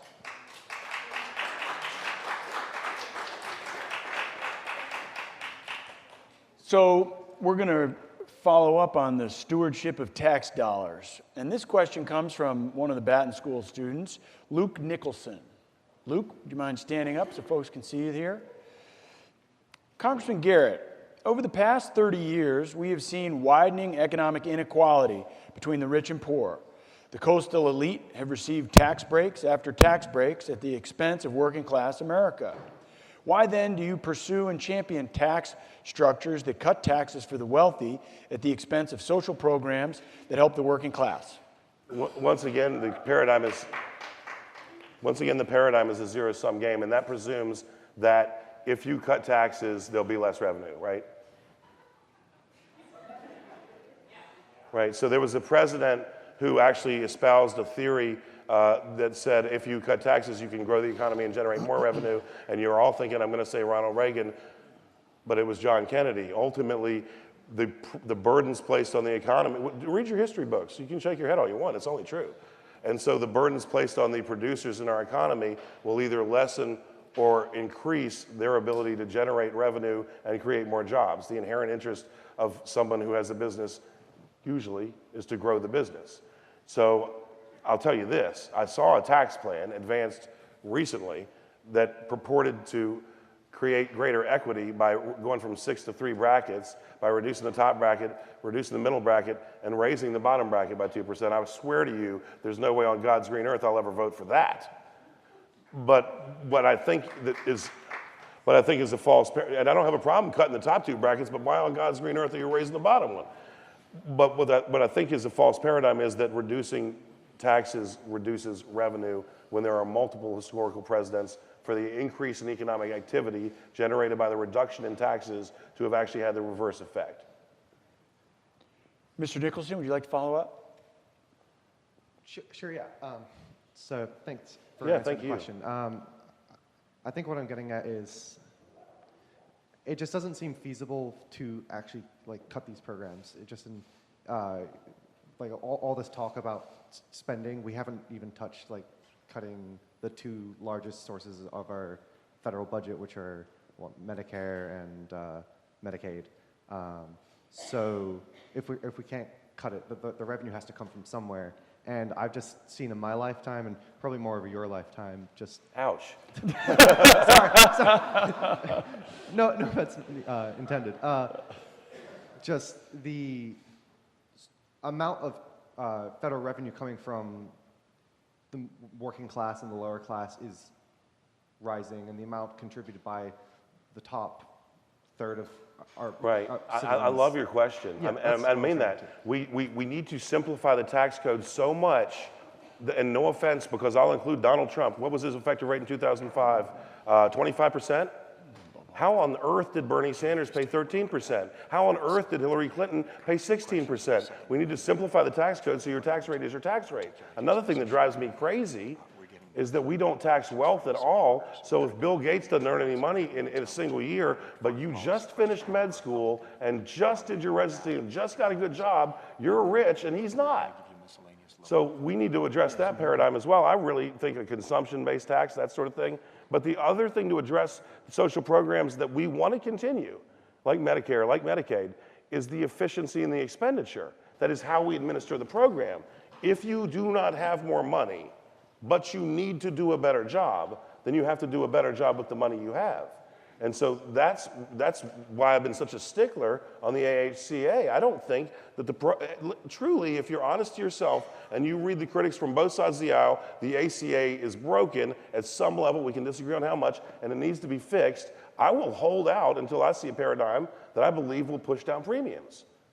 And so, too, I'm not anti-Medicaid or Medicare. I hate when people, one of the big fights we had at the state level was, how do we fund the Virginia retirement system? And we had people talking about, well, we just can't do it the way we're doing it. And I said, you do not change yesterday's promise, you change tomorrow's. Don't touch my mom's Social Security, but if we can find a way that will allow other people different choices without forcing them to do it, that's the way you do it. So it's not about, it's about doing what we do differently with what we got so we can do it better. And we can. Sorry, I get passionate. No, I get clearly, and I think you're turning out to be a little more wonkish than many people in the room expected. I know, I read how stupid I was all over the internet. So we are coming up at the end of our scheduled time. I looked at my reminder clock back there, says it's 7:29. Let's do another half hour. We have a number of questions. We have one more budget question I'd like to get to, and then we have a number of questions that get at some local policy issues. With your agreement, could we extend for another half hour? I'd love to. All right. Thank you guys for being here. Okay, I think we're going to wear out our gracious translators here. And I talk too fast, and I'm sorry. I can't help it. It's not intentional. Our next question. I've never thought about how hard that was on them. Our next question comes from Dr. E.D. Jeffrey of Ruckersville. Dr. Jeffrey?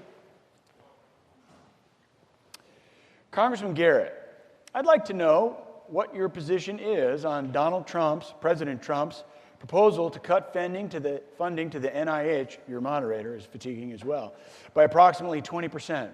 This would have a severe impact on the treatment of cancer and infectious disease. It would also affect Charlottesville's UVA community deeply, with the potential for job cuts, losses in scientific progress, and losses of research infrastructure. As one of your constituents, I'm asking you to speak out against this part of the budget proposal and instead advocate for stable scientific funding at the National Institute of Health. We very well may. We have actually queried the folks from the White House. I'm sorry, may advocate on behalf. We may. Okay. We've literally gone to them and said, where are we cutting at NIH? What are we cutting at NIH? And what we've been told, and I want to trust but verify, that wasn't Kennedy, that was Reagan, is that they have infrastructure redundancies that they can eliminate and reduce costs, but that the research funding isn't being cut. So if that is indeed the case, I can support the cut. If we are cutting research funding, I'm going to have a hard time supporting the cut. But we are literally in the weeds, I almost said the swamp, we're there too, trying to figure out the specificity on the nature of the cuts. If it is redundancies in infrastructure, brick and mortar, but the doctors who are doing the research that are going to solve 21st century health challenges are still being properly funded, then I can agree with it. If it's not, then we're going to have a real hard time wrapping our arms around that one and embracing it. It's Dr. Jeffrey? Very important. I do have a follow-up. Just please do look in those weeds, because as a researcher at UVA, I was a beneficiary of the infrastructure that got funded. So please make sure that it's a redundancy. When my instruments went down for power outages, that would be days of work lost for me. So I didn't hear you that well, but... Just make sure those infrastructure redundancies are real redundancies. Yes, ma'am. Because I believe that they are quite essential. Well, thank you for what you do, and truly, I mean, we're looking. The real, and I'll complain for a second, and I'm not a victim. God's been wonderful to me, and I'm honored to have this opportunity. The real challenge for me to do my job well is the breadth of subject matter around which I must wrap my brain to make a decision, to make a vote. What I promise you is you'll see occasions, and we have the last 2 weeks, where I do not do what I'm told simply by virtue of the R beside my name, and we really are thinking about these things. This is actually an issue area that's very dear to those of us associated with the research enterprise at the University of Virginia. One of the challenges that we face here in the health system and in the medical school is that roughly 50% of our infrastructure space is literally decades beyond its depreciation life. About 50% of our NIH-funded space is rated Class C, which means it's actually not suitable for investing in new projects. So it's an important area, and one that's important for the university as well. All right, we're going to shift a little bit here to a topic that, again, I think this will serve controversial. I think there are some people that will feel quite strongly on both sides of this issue, and it has to do with the Second Amendment to the United States Constitution. Our first question on this, and we have two, comes from Allison Javits. Is that correct, from Charlottesville? Allison, thank you. This question is about gun control.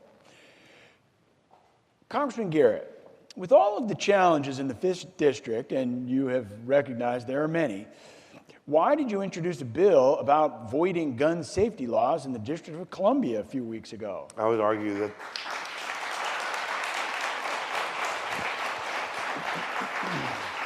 I would argue that individuals in the District of Columbia have a right to defend themselves, and I would refer to District of Columbia's gun laws as gun unsafety laws. The reality of the matter is, and I know that there's someone who I won't call out by name in this room who's been subject to gun violence, whose life was saved by a firearm. But the reality of the statistics are that about 3.6% of residents of the district legally own a firearm, whereas about 35% of residents of Virginia legally own a firearm, and you're 10 times more likely to be shot in the District of Columbia. And someone wiser than me once said that God created men and women, or God created men, but Sam Colt made them equal. Ultimately, when I'm 80 years old and in my home, I don't want to fall subject to a predator who, by virtue of youth, can victimize me. And I believe in natural law that every individual has a right, an inherent right, to defend themselves and defend their family. But the reality of the numbers are that you are in far more danger of being victimized by a firearm and someone with that firearm in the District of Columbia, where you're not allowed to own one, than you are in Virginia, where you by and large are. And that's unfair. That is absolutely unfair to the people who want to come from the 5th District to visit us, and to any American who wants to spend time in their nation's capital. Ms. Javits? Yes, a follow-up. So thank you for your response. In addition to the facts that you mentioned, you're also much more likely to be harmed by a gun if you own a gun. And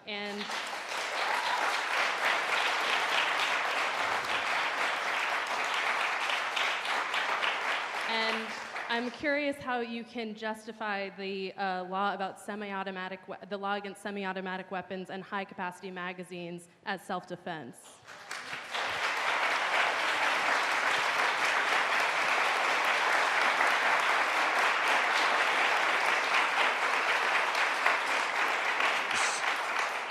So you're far, far more likely to die in an automobile accident if you own a car. You're far, far more likely to die.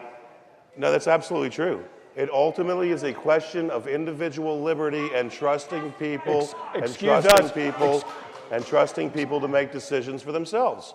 And so you believe, perhaps, that the government can make better decisions for us than we can, and I believe that we can make better decisions for ourselves than the government.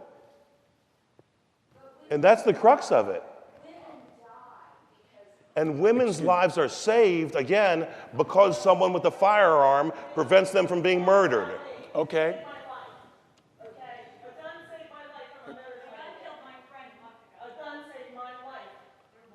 A gun freed this nation from England. Ultimately, the Second Amendment has nothing to do with self-defense. It has to do with self-determination. But we have a natural law right, not given to us by the government, but by our Creator, to defend ourselves. I believe it. If you do not...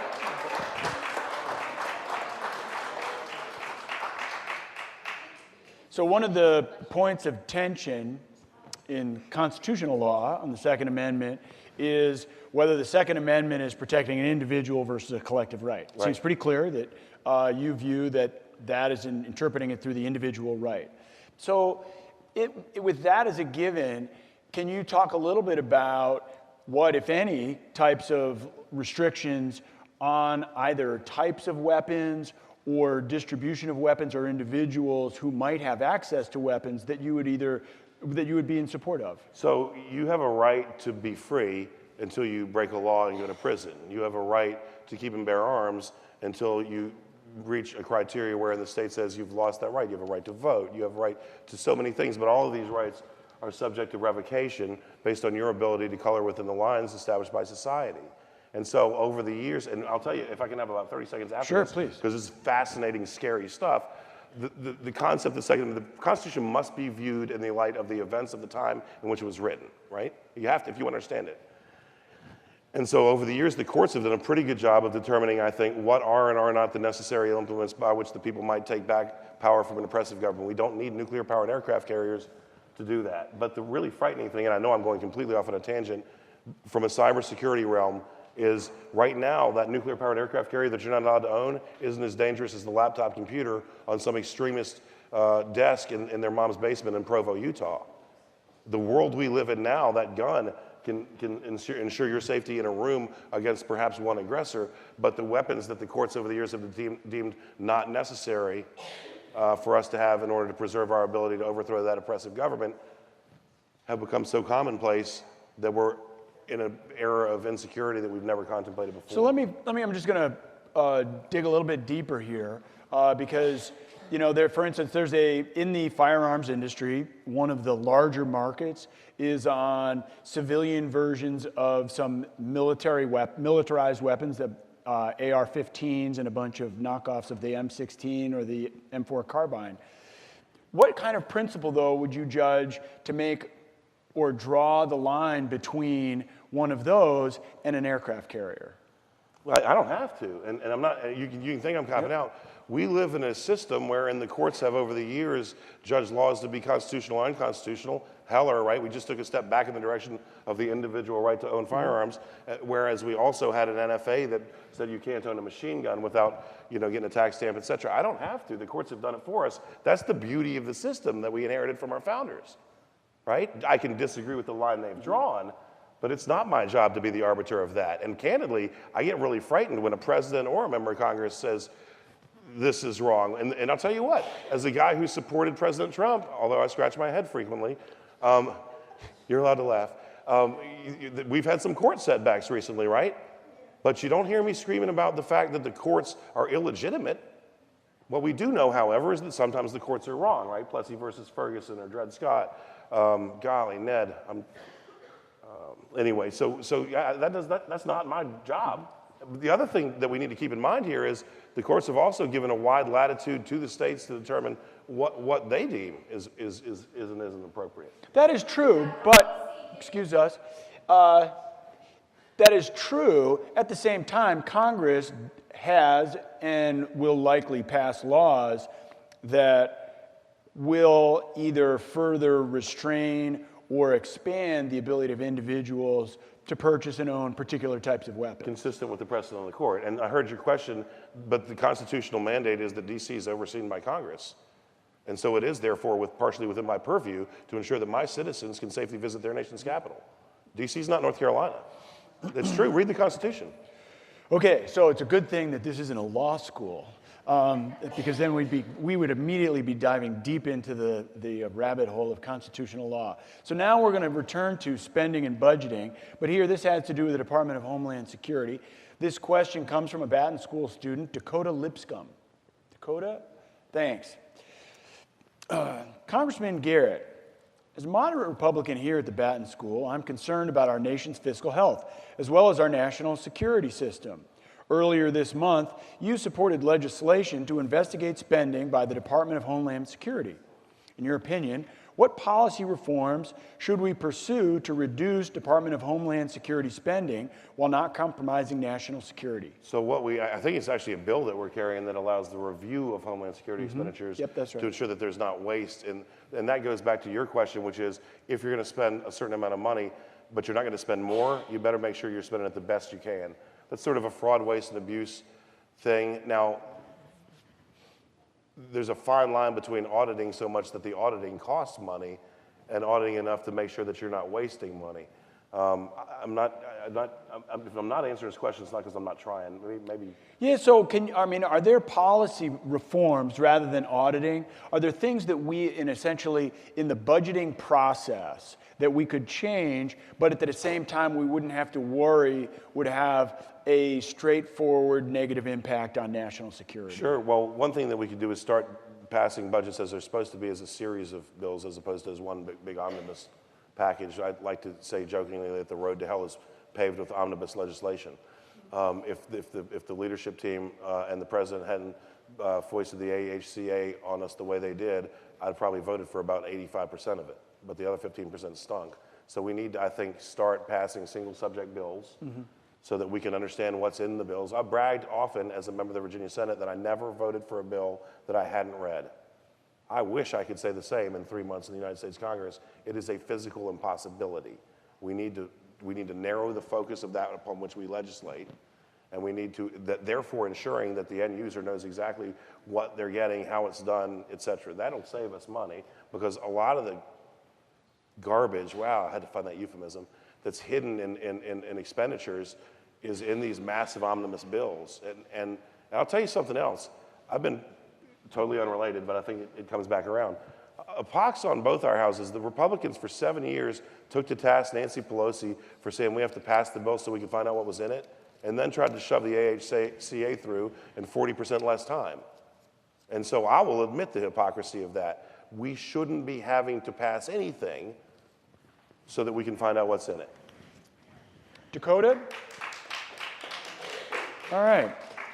So we're going to switch here to, again, I just have to say, as the dean of a policy school, one of the most fascinating parts of running the school is we have 7 different policy centers that cover wildly different areas, and we are starting to probe into areas that even don't come up in our curriculum at the moment. So the next one has to do with internet privacy. This question comes from Luke Nicholson in Charlottesville, a Batten School student. Imagine if telephone providers were able to collect data on your phone calls without you knowing. I think we would all agree that world would be wrong. Earlier this week, Congress faced a similar question about internet privacy, namely, can internet service providers, ISPs, such as Comcast and AT&T collect data on our internet search history? You voted yes to allow that. Why do you feel that ISPs are not only entitled to this information, but don't need to ask for our permission to access it? So what that bill dealt with was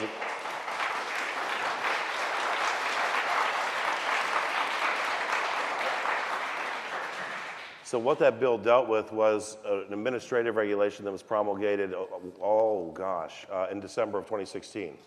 And so it changed what had been the status quo for the entire administration precedent to a new status quo. And previously there was one federal entity of the FTC and the FCC that was able to gather data, okay? What that regulation did was it allowed 2 federal entities the ability to gather your data. It's doubled the number of federal entities that could gather your data. What's important to understand is what's not in the bill, and to understand the precedent law. The Telecommunications Act specifically prevents the gathering of individual data and collection and dissemination thereof. So it's already in the law. What the restriction that was repealed did was let a whole other federal 3-letter agency into your search history. Now, the differentiation that has to be made here is between your data, as in yours, and your data, as in yours. In other words, the collective collection of data can occur, but the individual collection of data may not occur. We can see what groups do, but we may not by law, under the existing Telecommunications Act, nor does this bill change that, see what individuals do. And so the reason that was a good vote is because we've already got one federal entity that was already in the business of looking at that data, and the rule that was promulgated by the previous administration went from 1 to 2. That's twice as many federal intermeddlers into my business. And it had nothing to do with your personal data. It had to do with collective data. So sometimes the devil's in the details. Often. We're not going to let our young student here follow up with a second question, because he's already had 2 questions. Our next question, and this is one dear to the hearts of many people in Nelson County, and it has to do with the pipeline. Janice Jackson, are you still with us? Ms. Jackson, thanks for joining us. The Atlantic Coast Pipeline and property rights is the subject of this question. The ACP is slated to come right through my area. People's land will be taken against their will by eminent domain. You have said that you support property owners' rights.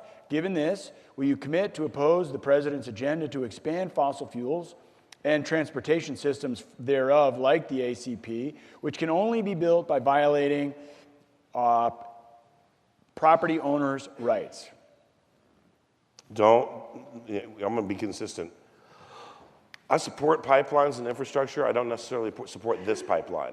I will give you a word of personal warning. I was with an individual from Nelson County yesterday evening for dinner where I heard the story of the Dominion negotiator who came into their living room and said, if you don't agree to this, we're just going to take it.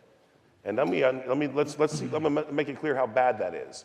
That's a lawyer who negotiates for a living, walking into the living room of an unsuspecting private citizen and scaring the fool out of him and knowing, hey, I'm trained to do this. I do this with this house, this house, this house, this house along the route of the pipeline. So don't negotiate with them without the collective strength that you've created in resisting sort of Dominion's fiat. I believe that we need infrastructure to include pipelines. What I said again and again and again is I support pipelines. I'm not sure I support this pipeline. And don't let them bully you by telling you what they'll do until you've spoken with someone who tells you what they can and can't do. And the strength is in numbers. And candidly, while a lot of people, my wife, I don't know where we were, the opening of the salt mill facility in Buckingham, where somebody asked, how does he feel about the pipeline? And she told them, it blew their minds. Stand up and demand what rights you have. There is a real reason for eminent domain, and it may need to be implemented, but don't be bullied by a corporate giant who sends a lawyer unannounced to your house to tell you how they will treat you if you don't do what they say. Having said that, again, the pipeline needs to go somewhere if it's needed. I think it's needed. There are localities that have said they're interested. It's nuanced, but while I support pipelines, I don't support this pipeline the way they've been doing it. You think about that. Your job is to negotiate the best deal, the most efficient deal that you can to put a pipeline in a certain area. You do this professionally, and somebody doesn't know you're coming, then you go in their living room and start telling them what you'll do if they don't do X. There's a better way. Ms. Jackson? Well, it's been close to 3 years that we have been fighting this. I appreciate what you've said, but the question I wanted to get at, if you said in your town hall meeting that you supported individual property rights and people's property rights. Right. Well, this Atlantic Coast pipeline, and if you like to Google, you can Google and see pipelines all over the country where people's property rights are being trampled. The only way they can build this pipeline is to take people's property against their will by eminent domain, and we're talking a private for-profit corporation, right. And Nelson County's not going to get any of this, so we have no benefit. And it isn't a backyard thing. It is not right. We have people in my area, we have mountain hollows, and people have had their farms right. since after the Civil War, and they've held on to that. They do not want steep slopes. We have 178 acres that will be raised slopes that are at least 30%, some are 80%, mountains, streams. And so we're asking for you to speak out on this, and there is something very specific that you can do to help us immediately. Okay. There's something called the Draft Environmental Impact Statement that the FERC issued in December, and there was a lot of comment that went into that. People, interest groups, business, local governments, property owners, and the comments are due April 6th. However, after it was issued, and we're only talking 3 months, Dominion, the Atlantic Coast Pipeline, has issued 6,000 additional regulations and pages, and so those weren't incorporated. It is not fair. Right. It is not a fair process. What we want you to do is to request to the FERC that they rescind that and they start again. It is not a fair process. We can't comment on an additional 6,000 pages when we have a week left. So, I want you to answer first kind of the whole property rights and where the balance is between, I don't think there is a balance between property rights and a pipeline. Oh my gosh. Will you, yes, I feel like coughing and choking a lot. Will you help us immediately? What I want to do is I want to look at the process. I will tell you that one of the most challenging courses I took in law school was environmental law. When you said draft EIS, I shuddered. I need to know what's going on that I don't know. Here's what I do know. I do know that the initial negotiations weren't. They were sort of shoving. I do know that there are, I won't say no. I'm very confident that there are routes that pipeline could go that were never explored for reasons that seem highly questionable to me as it relates to existing right-of-ways, existing tunnels, et cetera. Now but again, I said this earlier and I'll say it late. I'm not here to tell you what you want to hear. I'm here to tell you what I believe. There is a reason there isn't a constitutional eminent domain process we're taking. And I do believe that pipelines would fit with an infrastructure need that would qualify for eminent domain. They aren't doing it the right way right now. This can be done better. You have a right to fight this process, and it needs to be fair, and Dominion needs to not just look at the easiest way, they need to look at all the ways. And so I guess, again, it's nuanced, but I do believe that there is a reason for eminent domain. What we saw in Kelo versus New London was when the government starts taking it to build shopping centers to increase tax base, we've gotten beyond that purview, that legitimate reason. Having said that, yes, I won't completely vilify Dominion because they do provide a good or service that I enjoy and appreciate, and candidly, if you were to build a highway, it would be a private entity making profits on that too. So I promise you this, we will look at the process, where it is. I'll learn more about what they're listening to and not listening to, what they're promulgating after what FERC's put out that you will or won't have a chance to respond to. But right now, I'm not going to promise to do anything because I don't think that I know exactly the whole story, if you will, as to what has and hasn't been done. And I apologize for that, but there's a lot of stuff we're trying to wrap our brains around at one time. So I'm promising you to look at it, and I'm promising you that if and again, I'm not here kissing Dominion's ring, I can promise. And I don't like eminent domain, but I do think it's constitutionally permitted for a reason. I just don't know if this is the one. I don't know if we get there yet. If they can do it, look, there's probably going to be a taking somewhere. They should exercise the fewest possible takings that they can in building the infrastructure that we seek to justify using eminent domain, which should only be a last recourse ever anyway.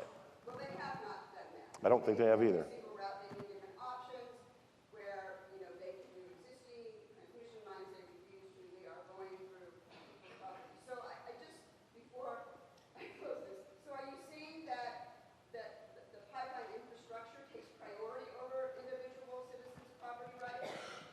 Conceivably, it could. Conceivably, it could.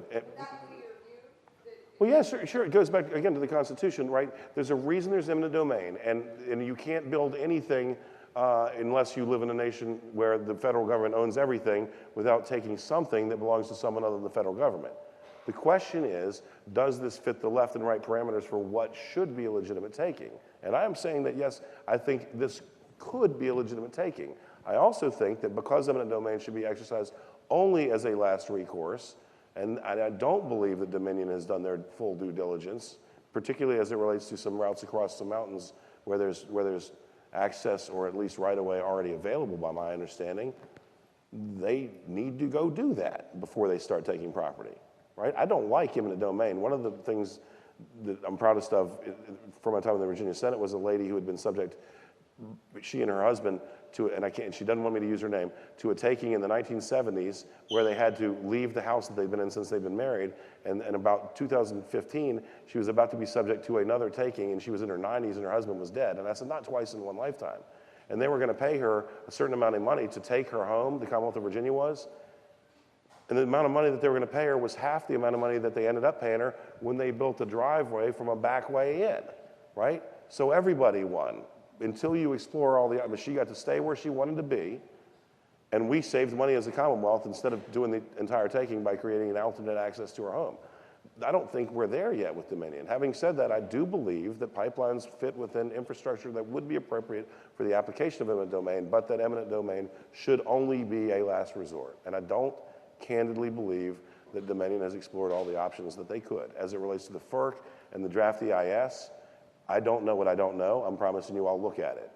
And I wish I knew everything I was supposed to know about everything, but I promise you I'm looking at an awful lot, and I hope that's been evident by my ability to comment on a breadth of subject matter here tonight. Well, Congressman Garrett, we're coming up on our hard stop here of 8 o'clock. What I would like to do is first, I'd like to thank you for your energy and efforts here in answering all the questions that we've had for us.